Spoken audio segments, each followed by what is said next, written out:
What's good, YouTube? It's your main man, AB the Hero, back again with another video. Today's video, we're talking about a clip going around of Mario Chalmers giving his opinion on why Michael Jordan is the GOAT over LeBron James.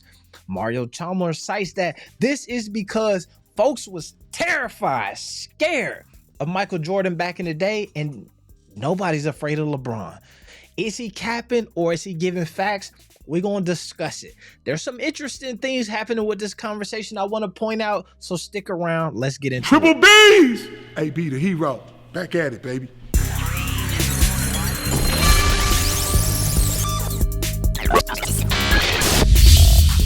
Now, we're going to start by playing the quote in question. Let's get right into it. But I'll say this. Nobody fears Bron. Nobody's like, damn, I gotta go play against Bron tonight. You hear anybody from that era talk about going against Jordan, there's a fear. Right. All right. So you heard that right there. My man said there's a fear in it. You hear anybody talking about LeBron from that area or this area, they not scared of him, right? And so here's the first thing that I want to point out as we start this conversation is one, I remember when Pippen was very critical of Jordan, and it says some things about how LeBron is the GOAT and all that, and they was teammates, and folks was like, oh, he's salty, he was there, but every time somebody from that era speak up on LeBron's behalf, they call him salty. So I just wanted us to keep the same energy for one and figure out, is Mario Chalmers salty? That's my first question that I want to ask. Now, I also want to point out to you how that topic came up. So they got the soundbite, but most people don't put in context where that conversation happened at. And so that's what I want to do here. Now, it started with this. Is it the marketing? All right. So we go here and you have this conversation happening. Check this out. Debated about was Polo said that Michael Jordan is just a product of good marketing.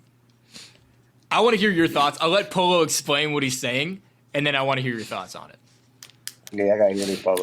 Was Michael Jordan just a product of good marketing? On this channel, a ton of times, we've talked about marketing of basketball players. When we talked about my boy LaMelo, and I was like, Puma tripping, give him that LeBron 03 marketing. Give him that Mamba mentality. Give him that, I want to be like Mike. That's how you build greatness around these cats. And I was saying, like, yo, they were treating him like an influencer on TikTok. Now, let's see. All right, no. So my point is just that Michael Jordan, as far as like the GOAT conversation, right? People make it like he's untouchable. Nobody will ever be better than Michael Jordan. But it's really just like the timing of when he played. Like if you swap Jordan and Magic era-wise, they would say that about Magic because he was coming in like right when the NBA was becoming like this global game. So he got Gatorade, he got the Energizer commercials, he got Ballpark Franks, like all these things. He's just like in everybody's face. So I feel like it's Michael Jordan. But the reason that he's where he is at, and they say nobody else can touch him, is because the era that he played in. I think he's spitting. To me, he's spitting. I love where he going with that. It is the era. The marketing matters, folks. A lot of shit that you believe because somebody told you to believe it. And you about to hear even further of how that might be right on point. You disagree? Why? If you look at it, Magic Johnson was the face of Converse. He was. Converse was the NBA back in the day. Right. You can't blame Jordan for being, like you said, in an era where the marketing is different. It's bigger at the time. There's more companies that want to work with NBA players, but at the same time, why MJ's my GOAT? This man went 6-0 in the final. Right. He dominated the 90s, basically. Here's what I wanted to stop it there because he's spitting. He's 6-0 in the finals, dominated the 90s. But where marketing comes in at is a talking point. Everybody knows that.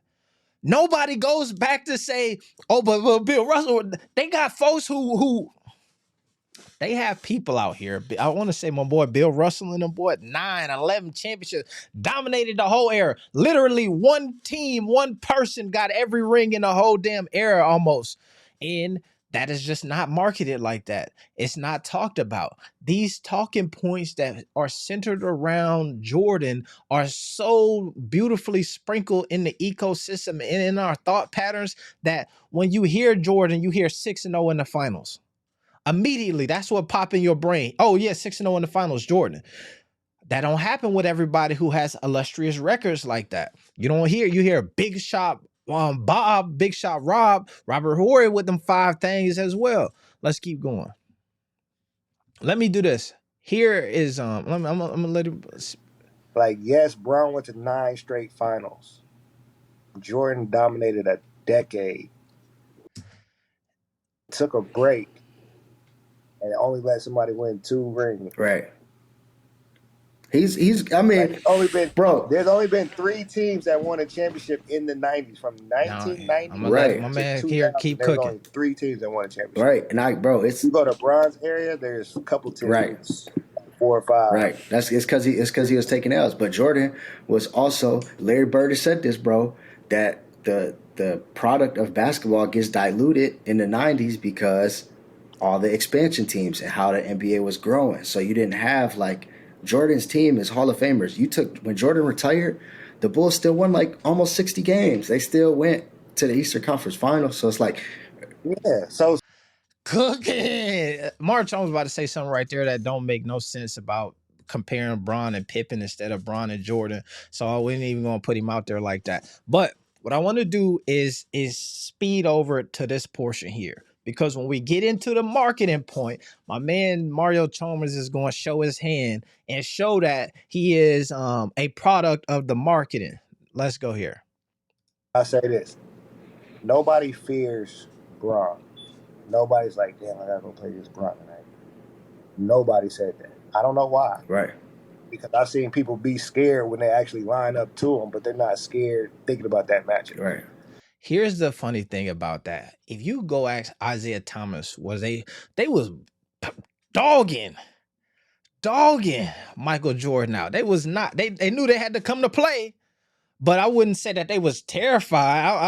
I guess you hear people call them the Black Cat, Black Jesus, all of these things, and put this high praise on him.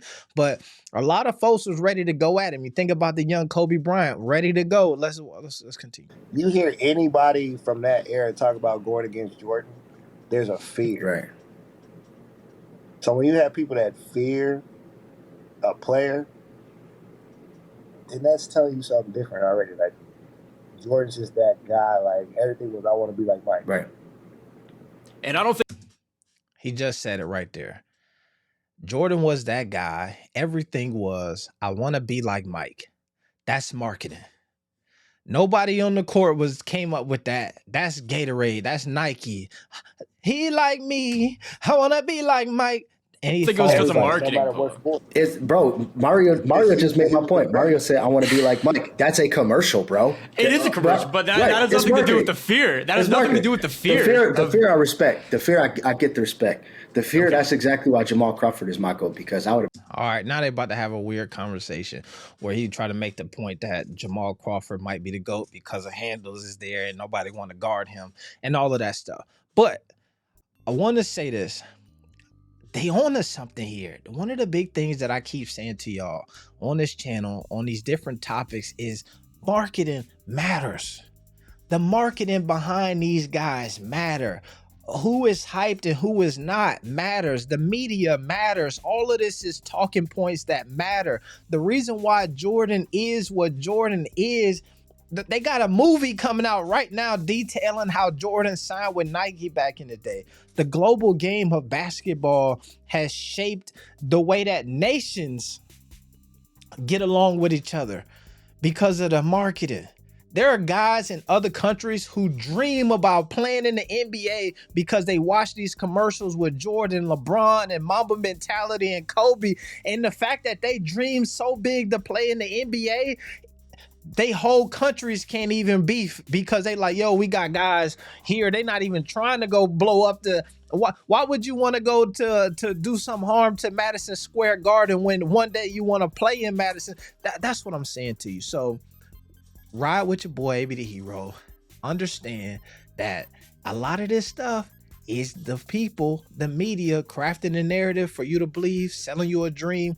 And when you're putting out a product as good as basketball in the 90s with my boy Rain Man, Sean Kemp, Reggie Miller, Mike Jordan, the Glove, all of those guys, you create a generation and you create debates that last a lifetime. And when you can do that, you make sure the NBA is going to be around for a long time. It's your main man, AB the Hero. We're going to get up out of here. We posting every day. What we do on this channel is we're watching and we are curating content from, there's so many of these new podcasts out here featuring these basketball players, giving us insights on the game that we have never got to see before. And what we're going to do on this channel is curate that for you, give it back to you, and throw our own 2 cents in there as well. Let's do it every day, bro. Your main man, AB the Hero. We out. Peace. Be the hero. No, not peace. Plus one. Triple B's. We out.